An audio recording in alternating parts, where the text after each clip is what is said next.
نحمدہ و نصلی علی رسولہ الکریم اما بعد۔ عزیز ساتھیوں، دوستوں، بزرگوں، اس سے پہلے بھی میں اپنی اس یوٹیوب چینل پر 3-4 بیان دے چکا ہوں۔ آج کل موجودہ حالات میں کرونا وائرس جو چل رہا ہے، اور میں نے اپنے تقریباً ہر بیان میں یہ اشارہ کیا کہ طہارت و پاکیزگی کا اہتمام کریں۔ دوستو، یہ سینیٹائزنگ جو ہے یہ پاکیزگی کا ہی ایک نام ہے، لیکن ہمارے اسلام میں، شریعت میں پاکی اور ناپاکی کے جو مسائل ہیں اس کو سمجھنے کی اور عمل کرنے کی اس وقت بہت اہمیت بڑھ گئی ہے۔ چونکہ ایک تو پہلے نجاست کو سمجھو۔ نجاست 2 قسم کی ہے، ایک نجاست خفیفہ، ایک نجاست غلیظہ۔ پیشاب، پاخانہ، خون وغیرہ یہ سب مسئلوں کی دعاؤں فقہ کی کتابوں میں آتا ہے کہ نجاست خفیفہ کیا ہے، غلیظہ کیا ہے، لیکن نجاست کو پاک کرنے کا طریقہ ہمارے اللہ شریعت میں یہ بتلایا ہے کہ اگر نجاست غلیظہ ہے تو پہلے نجاست کو صاف کیا جائے، نجاست یا خفیفہ ہو اس کو بھی نجاست کو پہلے صاف کیا جائے، اس کے بعد چاہے وہ نجاست کسی بھی سرفیس پر ہو، کپڑوں میں ہو، مکان میں ہو، جگہ پر ہو، فرش پر ہو یا اپنے جسم پر ہو، تو اس کو 3 مرتبہ دھونا۔ یعنی پہلے نجاست غائب ہونی چاہیے، اور نجاست غائب ہونے کا طریقہ یہ ہے کہ اس میں سے رنگ، بو اور مزہ تینوں نکل جانا چاہیے۔ اتنا دھونے کے بعد پھر دوبارہ 3 مرتبہ دھونا، تو یہ مکمل نجاست ہو جائے گی، پاک ہو جائے گا۔ یہ طریقہ اسلام نے سکھایا ہے۔ یعنی رنگ، بو اور مزہ نجاست میں اگر کوئی چکھتا تو ہے نہیں اس کو، لیکن اتنا ہم کو احساس ہو جائے گا کہ اس میں رنگ بھی نہیں ہے، بو بھی نہیں ہے اور مزہ بھی نہیں ہے نجاست کا، تو وہ اس کے بعد بھی 3 مرتبہ دھونا۔ یا بعض کہتے ہیں کہ 7 مرتبہ دھونے سے نجاست غائب ہو جاتی ہے، مطلب کہ پہلے 3-4 مرتبہ میں یہ رنگ، بو، مزہ نکل جائے گا اور بعد میں وہ 3 مرتبہ دھوئے گا تو پاک ہوگا۔ اب یہ دھونا پانی سے ہوتا ہے۔ آج کل جو سینیٹائزر نکلے ہیں اس میں الکوہل ہوتا ہے، اس شریعت میں اس کو ناپاک کہا ہے، اور مور دین 60% اس میں الکوہل ہوتا ہے۔ اور سینیٹائزر کا جو طریقہ ہے وہ ہے کہ ہاتھ اس میں مل لیتے ہیں اور ہاتھوں کو مل لیتے ہیں سینیٹائزر، اور سمجھتے ہیں کہ ہمارے ہاتھ وائرس سے محفوظ ہو گئے۔ یہ نجاست وائرس کا دوسرا نام ہے۔ یعنی وائرس نجاست سے ہی پیدا ہوتے ہیں۔ اگر کہیں آپ تھوک دیں تو تھوڑی دیر بعد اس میں بدبو پیدا ہوتی ہے، اس میں جراثیم پیدا ہوتے ہیں، اس میں وائرس پیدا ہوتے ہیں۔ کہیں پخانہ پڑا ہے اس میں بھی جراثیم پیدا ہوتے ہیں، کہیں پیشاب کے قطرے پڑے ہیں اس میں بھی جراثیم پیدا ہوتا ہے، وائرس پیدا ہوتے ہیں۔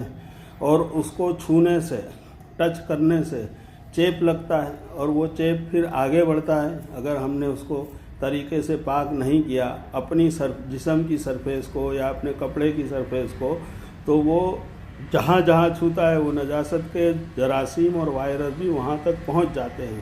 اسی کو کہتے ہیں، یہ کرونا وائرس بھی اسی قسم کا کوئی ہے، یہ چھوت کی بیماری ہے، اللہ تبارک تعالیٰ نے بھیجی ہے۔ اب اس سے بچنے کے لیے ہمیں پاکی کا خاص خیال رکھنا ہوگا۔ یعنی اپنے گھر کو بھی دن میں 3 مرتبہ پوتا لگا کر پاک کرنا، جہاں نجاست گری ہے وہاں 6-7 مرتبہ پوتا کرنا اور دھونا، اور دیکھنا کہ اس کا کلر بھی نجاست کا کلر، یعنی پیشاب ہے تو پیشاب کا کلر، پخانہ ہے تو پخانہ کا کلر، خون گرا ہے چاہے اپنا ہو چاہے ہمیں پکانے والے گوشت کا ہو، وہ سب بھی نجس ہے، اور اس کا کلر، اس کا رنگ، اس کا بو نکل جانا چاہیے، تب وہاں تک صاف کرنا ہے۔ اسی لیے میں نے پہلے ایک بیان میں بھی کہا تھا کہ بچہ اگر پیشاب کر جائے تو صرف چادر نہیں، گدے تک کو دھونا ہے اور اس کو دھوپ میں سکھونا ہے۔ جتنا زیادہ دھوپ میں سکھوئیں گے نجاست اس سے بھی دور ہوتی ہے۔ پہلے دھوئیں اور پھر اس کو دھوپ میں سکھوئیں، صرف واشنگ مشین کے سکھانے پر اعتبار نہ کریں۔ اور سینیٹائزر کا جہاں تک مسئلہ ہے اس میں الکوہل ہوتا ہے، اور ابھی کئی لوگوں نے واٹس ایپ پر، فیس بک پر یہ بھی لکھا کہ اگر سینیٹائزر والے ہاتھ ہیں اور آپ اس سے چولہا جلائیں گے، دیا جلائیں گے، یا اس میں وہ آگ پکڑ لے گا تو آپ کے ہاتھ جل جائیں گے۔ اس لیے اس کا طریقہ وہ صحیح نہیں ہے سینیٹائز. اس کے بجائے ہم پاکی ناپاکی کا خیال کریں. اب وضو اور غسل کا طریقہ بھی سن لیں. وضو میں 4 فرض تو ہے ہی، لیکن اس کے علاوہ تمام مسنون جو 14 سنتیں بتائی گئی ہیں اس پر بھی اگر ابھی عمل کریں اہتمام سے، چونکہ ابھی ہم فرصت میں ہیں اور گھر میں ہیں، تو مسئلہ جان کر، وضو کا مسنون طریقہ جان کر، انگلیوں کا خلال اس میں ہے، گردن کا مسح ہے، کانوں میں انگلیاں کانوں کا مسح ہے، چوتھائی سر کا مسح تو فرض ہے لیکن پورے سر کا مسح کرنا ہے، ہاتھوں کی اور پیروں کی انگلیوں کا خلال کرنا ہے، یہ ساری، اور ہر عضو کو 3 مرتبہ دھونا ہے، 3 مرتبہ کلی کرنا، 3 مرتبہ ناک میں پانی ڈالنا. یہ ساری چیزیں وضو میں جو سنتیں ہیں اس کا اہتمام سے عمل ہم کریں گے، اور ہمیشہ باوضو رہنے کا، یعنی وضو اگر ٹوٹ گیا، وضو ٹوٹنے کے بھی سارے جتنے مسائل ہم جانتے ہیں، نہیں جانتے تو کتاب سے پڑھ لیں یا قریب کے مولانا سے سن لیں کہ ہوا نکلنے سے، پیشاب پخانے سے وضو ٹوٹتا ہے، نیند بھر سونے سے، یعنی ٹیک لگا کر ایسا جھونکا لیا کہ نیند آ گئی، اس سے بھی وضو ٹوٹتا ہے، نماز میں کھلکھلا کر ہنسنے سے وضو ٹوٹتا ہے. شریعت میں جو بھی مسئلے بتائے ہیں وضو ٹوٹنے کے، وہ وضو ٹوٹ گیا اگر تو ہم فوراً وضو کر لیں، کیونکہ ابھی بھی فری ہیں، ہمیں پاس بہت وقت ہے، ہم لاک ڈاؤن میں ہیں، اس لیے زیادہ سے زیادہ وضو رہیں. اور وضو رہنے کے 2 فائدے ہیں. ایک تو آپ کا جسم پاک ہوگا، آپ باوضو ہیں تو فرشتے آپ کی حفاظت میں لگے ہوئے ہیں، اور آپ کو جسمانی سکون کے علاوہ روحانی سکون بھی ملتا ہے. آپ کو رغبت ہوتی ہے تلاوت کرنے کی، ذکر کرنے کی، تسبیح پڑھنے کی، نماز پڑھنے کی طرف آپ کو رغبت وضو ہی سے ملتی ہے، اسی لیے نماز کے لیے وضو شرط ہے. دوسری بات غسل. بہت سے لوگ آج غفلت میں ہیں کہ میرا غسل ہو گیا، اتنے جلدی غسل کر کے باہر نکلتے ہیں. غسل کا بھی ایک طریقہ ہے کہ غرارہ کرنا، کلی کرنا، ناک میں پانی ڈالنا 3 مرتبہ، یہ غسل کے فرائض میں سے ہے. اور پورے بدن پر پانی بہانا، اور بعض ائمہ کے نزدیک ملنا بھی شرط ہے، اس لیے کہ پورے بدن کو ملنا. اب غسل واجب کب ہوتا ہے؟ اگر ہماری منی کسی بھی وجہ سے خارج ہو گئی تو غسل واجب ہوتا ہے. اس لیے عورت کا بھی، مرد کا بھی غسل واجب ہو سکتا. عورتوں کا غسل واجب حیض اور نفاس کے ختم ہونے کے بعد بھی غسل واجب ہوتا ہے، منی کے نکلنے سے بھی واجب ہوتا ہے، ہم بستری کرنے سے چاہے منی نہ نکلی ہو تو بھی غسل واجب ہوتا ہے. اس لیے غسل کا طریقہ بھی جاننا خوب ضروری ہے. غسل میں بھی ہم کیا کریں؟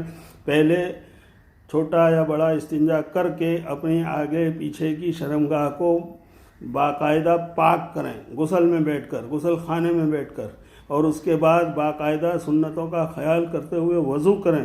اور وضو کرنے کے بعد پورے بدن پر پانی بہانا، اور پھر صابن ملنا، شیمپو ملنا، اور پورا گھسنا. اور اس کے بعد بھی اگر دوران غسل اگر آپ کو پیشاب کے قطرے گر گئے یا ہوا نکل گئی تو پھر سے وضو سنت طریقے سے کر کے باہر نکلنا. اور تولیہ جو ہے وہ اپنا خود کا ہو، سوکھا ہو، اور اس تولیے سے اگر آپ نے بدن کو پونچھ لیا تو اس کو یا تو دھو لیں یا دھوپ میں ڈال کر سکھا لیں، اور دوسرے کو تب تک استعمال کرنے نہ دیں، چاہے وہ گھر کا فرد ہی کیوں نہ ہو، اپنی بیوی ہی کیوں نہ ہو. تو یہ سینیٹائزنگ ہوا، یہ پوری طرح سے طہارت کا طریقہ ہوا. اس کو اگر ہم اپنے گھر میں سمجھائیں گے اور غسل کرنے کے بعد بھی وضو کے ساتھ اگر ہم باہر نکلیں گے، پھر آپ کے اندر میں وہ تراوٹ اور تازگی آئے گی کہ آپ قرات کی طرف، تلاوت کی طرف، نماز کی طرف رغبت پیدا ہوگی اور آپ کا شوق بڑھے گا. اور گھر میں بھی اپنے گھر کی دیوار ہے، فرش ہے، اس کو بھی اسی طریقے سے پاک کریں، 3 مرتبہ کم سے کم دھوئیں یا پونچھا لگائیں. تو انشاءاللہ یہ ہمارے سرفیس جو گھر کے ہیں، چاہے ٹیبل ہو، چاہے فرش ہو، چاہے دیواریں قریب ہمارا جہاں تک ہاتھ پہنچتا ہے وہاں تک، تو وہ بھی سینیٹائزنگ ہو جائے گا اگر 3 مرتبہ ہم نے پونچھا کیا. اور ایسے ہی اپنے کپڑے، کہ کپڑوں پر بھی اگر کہیں سے کچھ نجاست لگ گئی تو فوراً اس کو دھونے کا اہتمام کریں. اور کوئی پیشاب بچے کا قطرے چھینٹے اڑ گئے یا کسی اپنی خود کی پیشاب سے ہم غسل خانے میں گئے یا پیشاب استنجا کرنے کے لیے گئے اور وہ چھینٹے پڑ گئے، ہم کو خدشہ ہوا کہ یہاں چھینٹے ہوں گی، تو وہ کپڑے نکال کر اس کو پاک کریں. اور ہمارے جسم پر جو ناپاکی لگی ہے اس کو بھی 3 مرتبہ یا 7 مرتبہ جیسا کہ بتلایا گیا اس کو ہم دھوئیں گے تو وہ پاک ہوگا۔ پانی کی قلت آج انڈیا میں نہیں ہے، ساری چیزیں سارے آلات موجود ہیں، پانی کی بھی قلت نہیں ہے، تو ہم یہ سارے کا کام کر سکتے ہیں اور بہت اچھی طریقے سے کر سکتے ہیں۔ ہم لاک ڈاؤن میں ہیں تو سوشل ڈسٹنس بناتے ہوئے بھی ہم اپنے آپ کو سینیٹائزنگ پاکی اور ناپاکی کے ناپاک سے پاک ہو کر سکتے ہیں۔ کوئی سینیٹائزر لانے کی ضرورت نہیں، خرچہ کرنے کی ضرورت نہیں، الکوہول والی چیزیں استعمال نہ کریں۔ عطر میں بھی الکوہول ہوتا ہے، موم بتیوں میں بھی الکوہول ہوتا ہے، کہیں کہیں اگربتیوں میں بھی ہوتا ہے، اس لیے یہ خوشبو والی چیزیں ذرا احتیاط سے استعمال کریں تاکہ اس کی نجاست سے بھی ہم بچیں۔ نہیں تو وہ اگر آپ نے الکوہول والا خوشبو بھی استعمال کیا تو وہ آپ کی فضا کو نجس کرے گا، اور فضا کو پاک کرنے کے لیے کوئی طریقہ نہیں رکھا اللہ تعالیٰ نے، اس لیے اس کا استعمال حرام قرار دیا ہے کہ الکوہول کا استعمال نہیں ہونا چاہیے۔ تو لہٰذا پرہیز بھی کریں ایسی باتوں سے، اور زیادہ سے زیادہ پاک رہنا اور باوضو رہنا۔ جیسے ہی غسل واجب ہو جائے تو غسل فوراً کر لینا، اس کا اہتمام کریں۔ یہ طہارت کے لیے میں نے یہ بیان آج دیا ہے، اگر اچھا لگے آگے پھیلائیں، سبسکرائب کریں، اس کو شیئر کریں اور لائک کریں۔ شکریہ۔ وآخر دعوانا الحمدللہ رب العالمین۔